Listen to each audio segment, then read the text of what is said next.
Home gardeners can spend an obscene amount of money on fertilizers, and that's before you get to organic fertilizers. But I'm going to show you a way to make your own organic fertilizer at home using your kitchen scraps.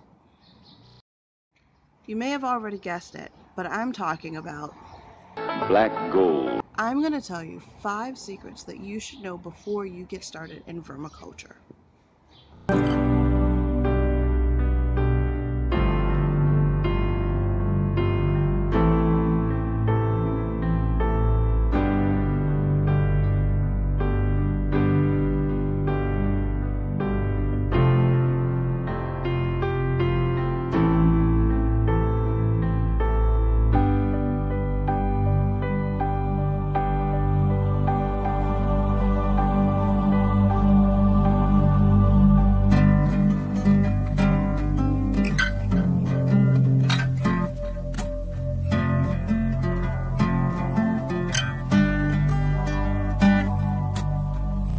For more great urban farming tips every week, please subscribe and hit the bell icon so you don't miss a thing. Vermi-composting, vermiculture, worm compost are all describing composting with worms. It's quite simple, really. You give them your veggie scraps, a nice place to live, and they give you their very nutritious poop. But how do you keep everything working smoothly? Because if they don't, and there's a problem in the bin, then those worms will abandon ship, and it will look like combining snakes on the plane with worms only in your bathroom. Number 1, know your worms. The world of vermicomposting has red wigglers, European night crawlers, African night crawlers, the blue worms, the Alabama jumper, Canadian night crawlers, gray night crawlers. You get the picture. Whichever breed you choose, you need to know what their habitats, their favorite habitats are like, what temperatures they can take, what their mating protocols are.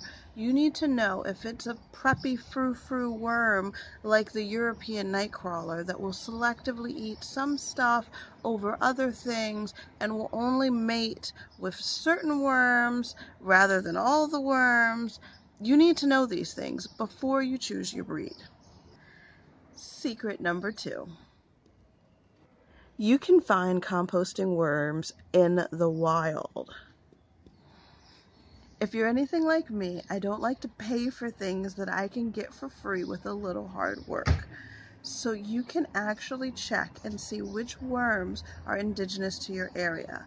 For most of the United States, that would be the red wiggler worm, and they prefer horse manure. So if there's a horse farm nearby, that's where you're going to have your best chances of finding it.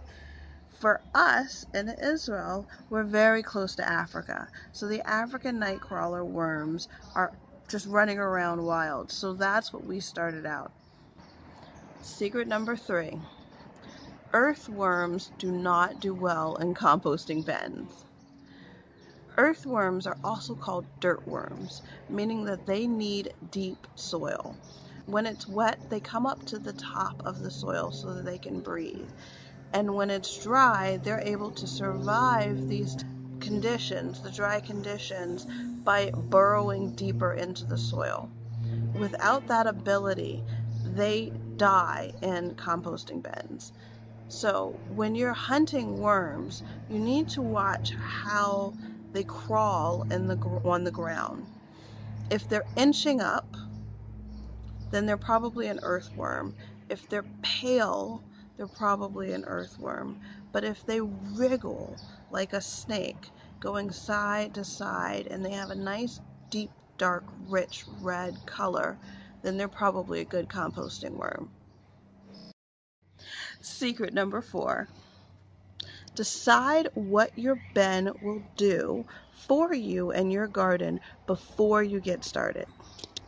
So most people know that you can get many different products from your worm bin, but what they don't know is that it's very difficult to get it all from one bin.